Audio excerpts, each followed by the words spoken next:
तपोनिष्ठ ब्रह्मनिष्ठ स्वीकार करें हमारा प्रणाम। आपके श्री चरणों में कोट कोट नमन है, स्वीकारें। अहो भाग, अहो भाग ईश मिथिला का, हे तपोनिष्ठे अभिनंदन है तो अकृत्य कृत्य हुई कौन ये मिथिला समाज तो कर रहा जनक पद बंदन। आपके श्री चरणों में सेवक जनक का प्रणाम स्वीकार। बहुत लोग अपने लिए जीते हैं, कुछ लोग दूसरों के लिए जीते हैं। राजा तो स्वयं में हित ऐसी होता है, दूसरे के हित के लिए तो जीता है, प्रजा के लिए जीता है, समाज के लिए जीता है, साधुओं के लिए जीता है, पर जीता है वो निज के लिए खुद नहीं करता है। यही है परिहित सरिस धर्म नहीं भाई, और पर पीड़ा सब नहीं अधमाई। जो दूसरों के लिए जिए, दूसरों के लिए मरे, अपने आप को दुखित करे, दूसरे आप को सुखित करे, सामने वाला सुखी हो जाए, हम दुखी हो जाए, हमें कष्ट मिले, पर सामने वाला सुखी रहे। कुछ लोग ऐसे भी होते हैं, है ना। देखो बिलवई वाले भी दूसरों के लिए जी रहे हैं, और कबरात पहाड़ी में आए हैं तो किसके लिए आए हैं? ये है व्यवहारेण ही जानते, अपने अपने व्यवहार को दिखाना पड़ता है। कुछ व्यवहार दिखाई पड़ता है, कुछ व्यवहार दिखाई नहीं पड़ता है, और जो व्यवहार होता है वो दिखाई देना चाहिए। व्यवहार गुप्त नहीं होना चाहिए, व्यवहार का उद्घाटन होना चाहिए। और व्यवहार जब उद्घाटन की ओर होता है तो उस व्यवहार से उसका लक्ष्य बड़ी जल्दी मिल जाता है ना। तो बहुत लोग ऐसे होते हैं जो अपने लिए जीते हैं, कुछ दूसरों के लिए जीते हैं। तुम तो राजा हो, और राजा जो होता है, राजा तो देश में बहुत हुए, 82 बड़े बड़े राजा हुए, और जब जब समस्या आई तब तब समाधान करने के लिए राजा को ही आगे किया गया। और मैंने सुना भी, हमारे शास्त्र भी कहते हैं कि शिवी दधीच हरिश्चंद्र नरेशा, और सहे धर्म हित, सहे धर्म हित कोटि कलेसा। तो शिवी नाम का राजा एक कबूतर के प्राण बचाने के लिए उसने अपने पूरे शरीर का दान कर दिया। एक एक अंग को काटा एक कबूतर के लिए, समझो है। हरिश्चंद्र जैसा राजा अपने प्रजा के लिए अपने आप को सत्यवादी हरिश्चंद्र साबित करने के लिए मरघट का मेहतर बन गया, है ना। पत्नी तारावती भी बिक गई। ये स्वयं का लक्ष्य जो आता है, ये कहीं न कहीं से हमें बताता है कि परिहित करने वाला व्यक्ति अपने यहाँ दिखाई देता है। प्राप्त करने वाले श्री ध्वज भगवान शिव महान भक्त है आप। ये गर्गी विदुषी जैसी महिला, अष्टावक्र जैसे महान आचार्य, याज्ञवल्क्य जैसे महान पुरुषाचार हो, ऐसे जनक को मैं कौन सा आशीर्वाद दे दूं, कोई स्थान रिक्त नहीं है। विचार करता जनक, तुम्हारे जैसा योगी, तुम्हारे जैसा राजा, तुम्हारे जैसा सिद्धांतवादी राजा, मानवता का रक्षक और भगवान शंकर का महान भक्त न धरती पर कभी हुआ है, न आने वाले समय पर कभी होगा, न भूतो न भविष्य। ये मस्तक पर लगा हुआ त्रिपुंड ये चैतन्य होकर के साफ साफ कहता है, मैं तो शिव उपासक हूँ, शिव साधक हूँ मैं। और शिव यह बताते हैं कि मेरा त्रिपुंड ही मेरा उपासक है। इसीलिए तो शंकर के महान भक्त हैं आप, है ना। और तुम्हारा जीवन ही मंगल है। बहुत लोग मंगल में जीवन खोजते हैं, पर तुमने तो अपने जीवन को ही मंगलमय बना लिया। जो योगी होता है, साधु होता है, संत होता है, महात्मा होता है, वो मंगल में जीवन नहीं खोजते, वो जीवन को ही मंगलमय बनाने का प्रयास करते हैं। तो वैसी ये झलक है कैसा किस रूप में। हाँ हाँ हाँ मुकेश, ये भी है स्वर ताल और मात्रा। ये है जनक, ये है जनक, ये है ये है जनक। गौरव गरिमा ज्ञानी बढ़ावे, ये वही जनक है, हाँ वही जनक है जो ऋषियों का सम्मान करावे। आए हुए अतिथि का स्वागत करना परम धर्म है हमारा। जिसकी कोई तिथि ना हो वही है अतिथि। तिथि वारम चल नक्षत्रम योग करण में उच्चा। तिथि वार नक्षत्र योग और करण बिना सोचे समझे, बिना बताए, बिना संदेश दिए हमारे दरवाजे आ जाए, ये है अतिथि, है ना? तो इसी को कहते हैं अतिथि।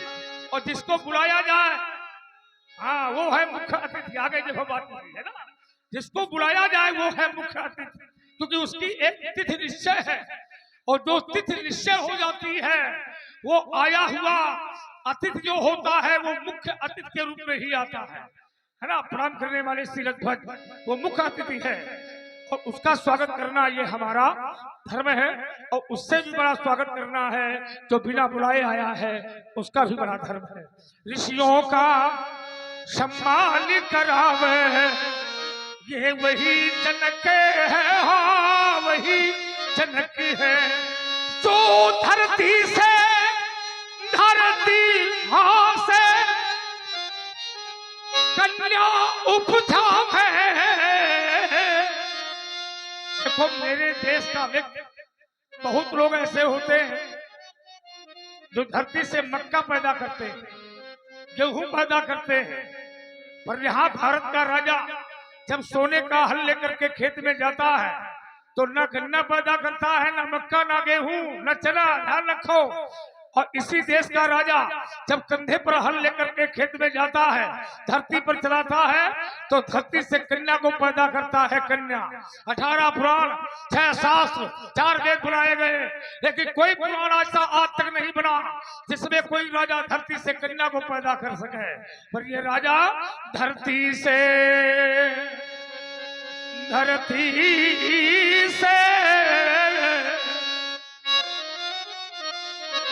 कन्या उपजावे,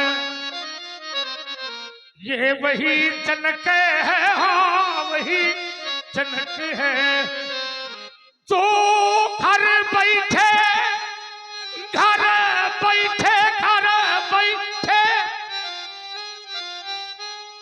भगवान बुलावे। परमात्मा को आने के लिए बात कर दिया तुमने।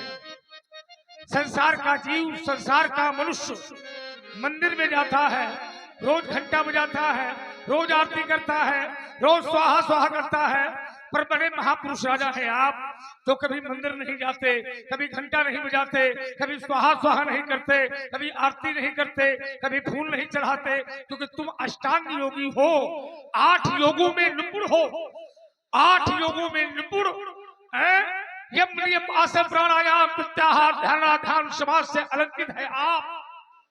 और ऐसा योगी जो स्वयं परमात्मा को आने के लिए याद कर देता है, ऐसे महापुरुष के लिए मैं कौन सा आशीर्वाद दे दूं?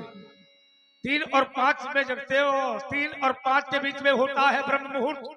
ये मैं बार बार कहा करता हूँ, 3 और 5 के बीच में होता है ब्रह्म मुहूर्त।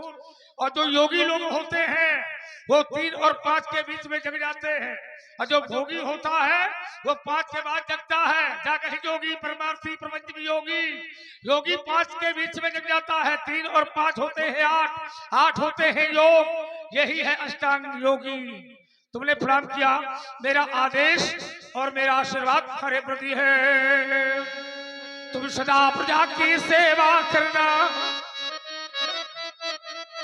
तुम सदा प्रजा की सेवा करना, हाँ निज धर्मों का पालन करना। ये आवे मार्ग पर व्यवधान कभी, यदि आवे मार्ग पर व्यवधान कभी, उन व्यवधानों से मत डरना, उन व्यवधानों से मत डरना। जब वैसा करोगे हे राजन तो तुम्हारे यश के फूल खिलेंगे। आशीष हमारा विदेह तुम्हें, तुम्हें घर बैठे भगवान मिलेंगे, कल्याण हो तुम्हारा। सी बुलाए प्रणाम करावा, हमारी नजर ने नजर को है देखा,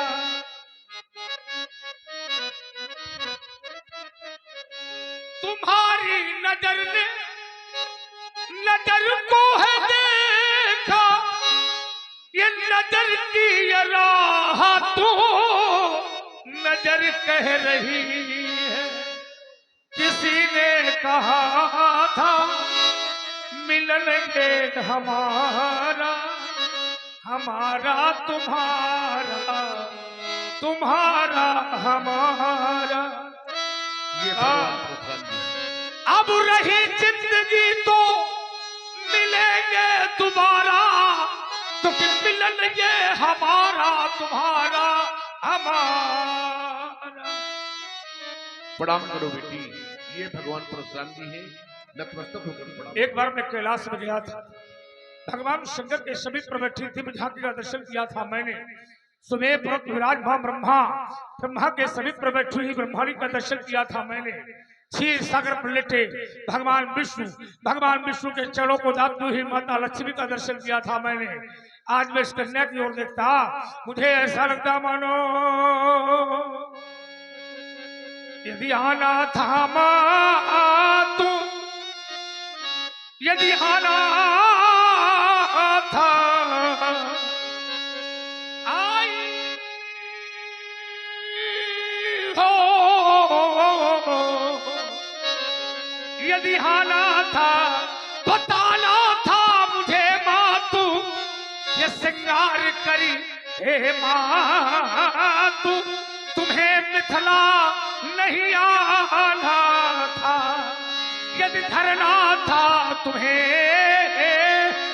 वो काली का रूप माप, हाथ में शंख चक्र वो गदा पद्म लैया आना था, यदि आना था तुम्हें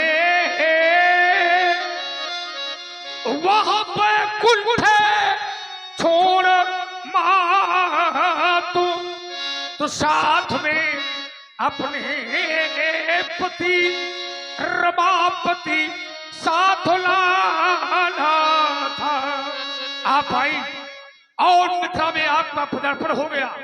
एक बार भी आपने संकेत नहीं किया राम धरती पर मैं आऊंगी और जनक के आदर्शों पर जीवन का निर्वाह करूंगी।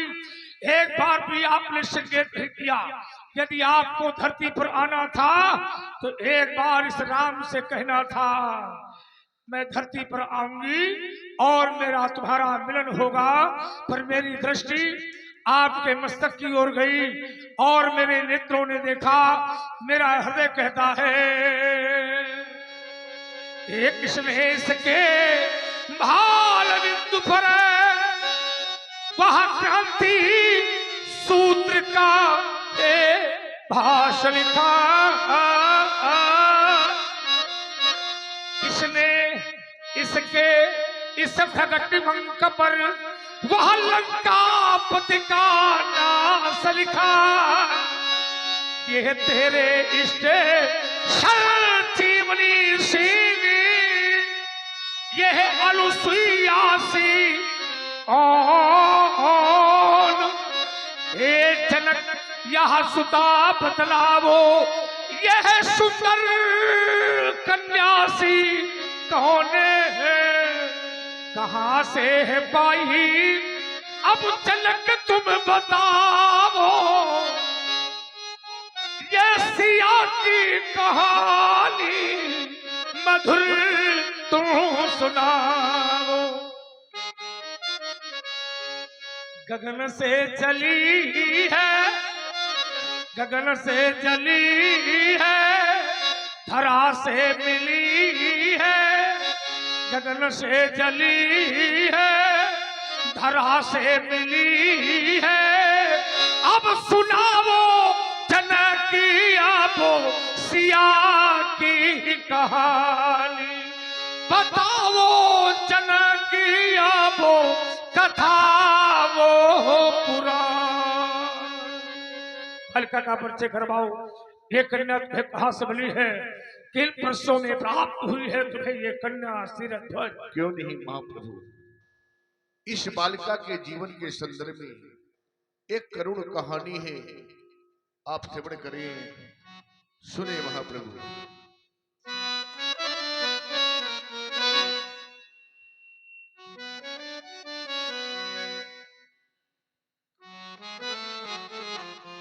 श्रवण करें आप। एक कहानी बड़ी जो सुनानी पड़ी, और मिथिला में पिपिला ये देखो पड़ी। एक कहानी बड़ी जो सुनानी पड़ी। 12 वर्षों का अकाल पड़ गया मेरी राज्य में। देवर्षि नारद के कथनानुसार हल कर्षण किया मैंने। जिस समय हल कर्षण कर रहा था तो हुआ क्या महाप्रभु कि हल चला या जभी रुक गया वो, तभी हल चला या जभी रुक गया वो, तभी हल के फल से ये कन्या प्रकट हो गई। ये कहानी बड़ी जो सुनानी, ये वही बालिका है भगवान, सन्मुख जो शोभा पाती है। आशीर्वाद से दे भगवान, ये चरणों में शीश झुक। नाम जानकी परम पुनीता, नारद आयु कहवे पुली सीता। वही कन्या है जो धरती से मिली है। अवश्य रावण ने ऋषियों का रक्त भर करके पुंडरीक क्षेत्र में गाड़ दिया। विचार करना, रावण ने इतना अत्याचार किया कि महात्माओं का रक्त निकाल करके, माने खून निकाल करके घड़े में भरा, और उस रावण ने जनक के पुंडरीक क्षेत्र में गाड़ दिया। और वह क्षेत्र जो धर्म स्थल था पुंडरीक, वहां पर रावण ने रक्त का स्वाधानन किया, माने गाड़ा। और जिस समय वह रक्त गड़ा तो ऋषियों के तप का वह साधन रूपी रक्त इतना प्रभावशाली हो गया कि वहां की भूमि बंजर हो गई। इतना तेज था तप में, ये तप तो ऐसे भी तेज मानव होता ही है। तो भूमि बंजर हो गई, और जिस समय भूमि बंजर हुई तो अकाल की ये पृष्ठभूमि आकाश से संबंधित हुई। जब आकाश से संबंधित हुआ तो आकाश से जल की वृष्टि बंद हो गई, माने नीचे से आग का उठना और ऊपर से जल का सूखना। बहुत सुंदर। तो जल की वर्षा बंद हो गई। तुम्हारे यहाँ के सरोवर और तालाब जो थे, नदी, ये सब बंजर के रूप में परिणत हो गए, माने सूख गए, है ना। तो उस समय प्रजा पीती क्या थी ये सोचना पड़ेगा। कुछ न कुछ तो पीती होगी, व्यवस्था या तो तुमने बनाई होगी।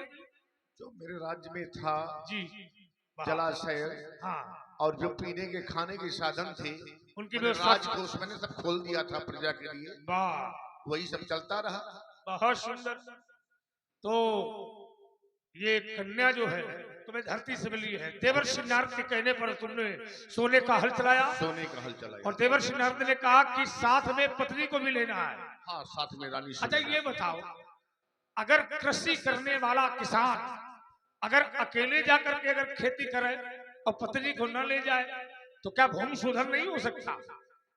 नहीं, देखिए उसमें देवर्षि नारद की बात थी।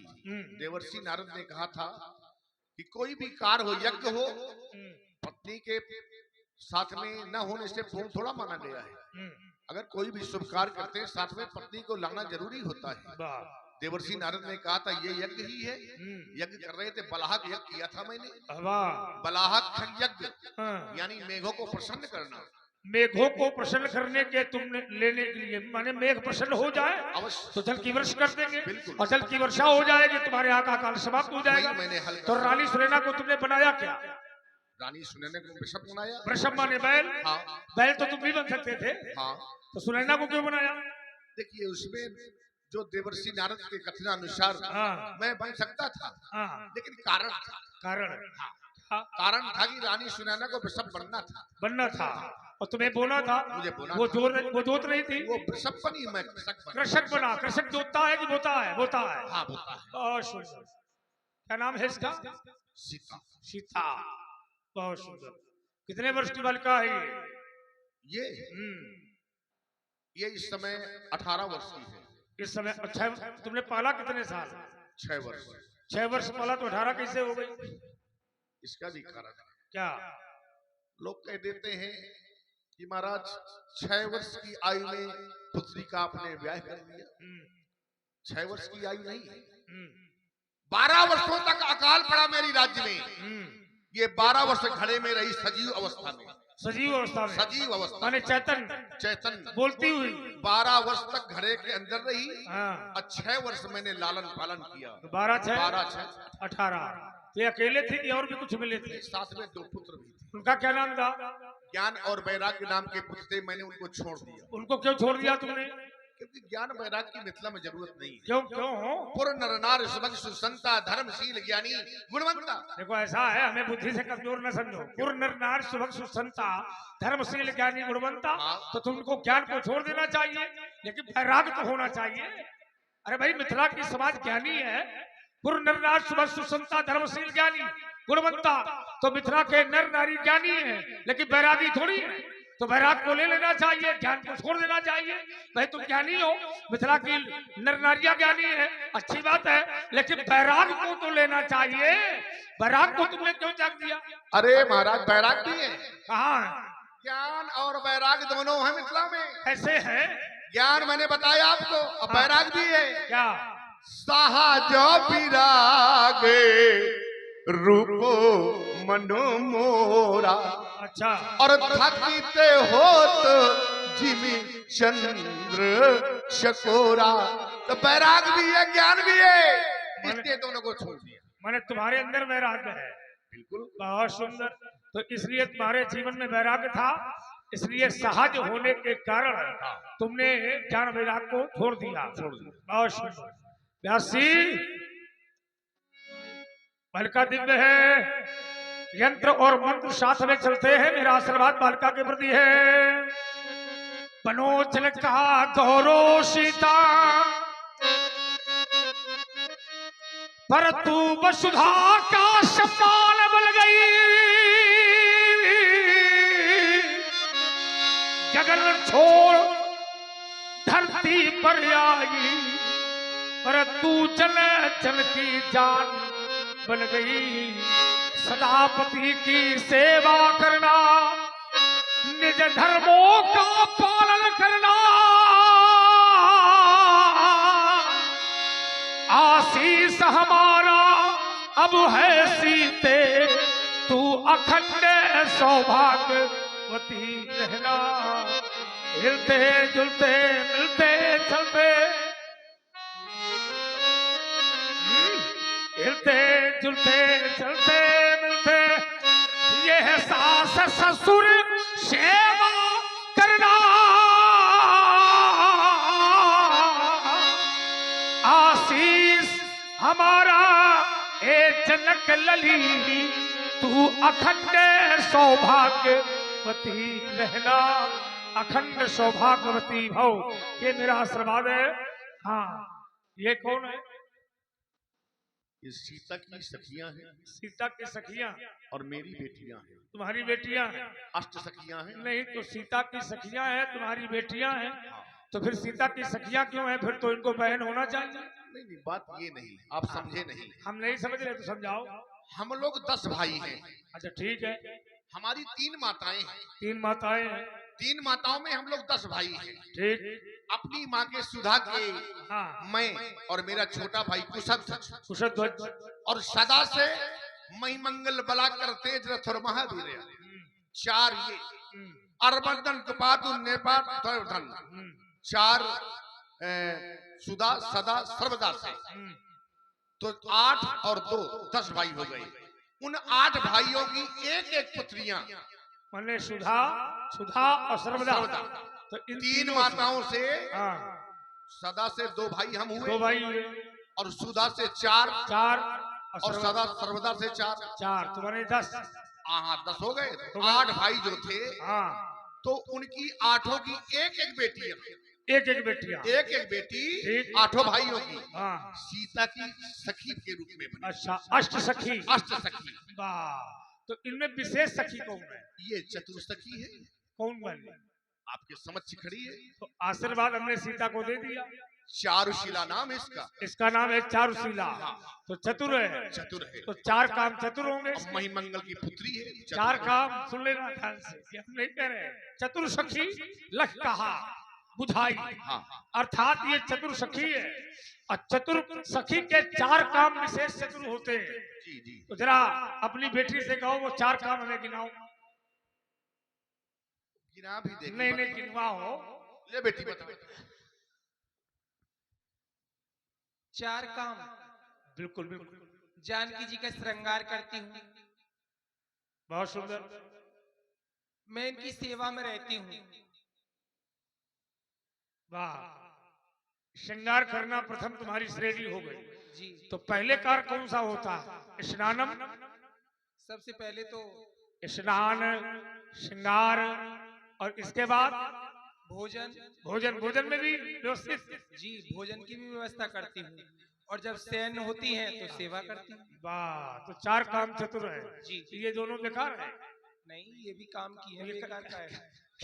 क्या? हाँ। इनका क्या नाम है बगल वाली? ये बगल में है ना? इसका नाम सुशीला है महाराज। वाह बहुत सुंदर। तो ये सुशील है जी। तो सुशील के 2 गुण होते हैं। इससे पूछो तुम्हारे कौन 2 गुण है?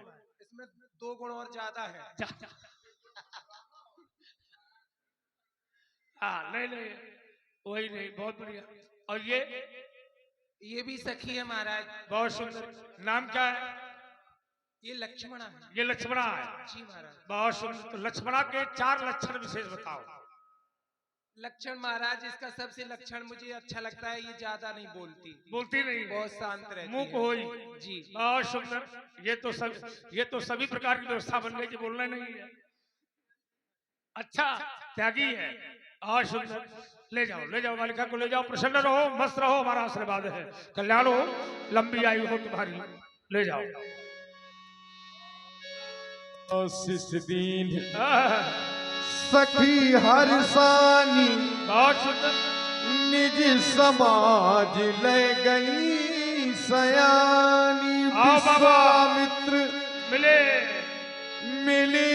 पुनियाई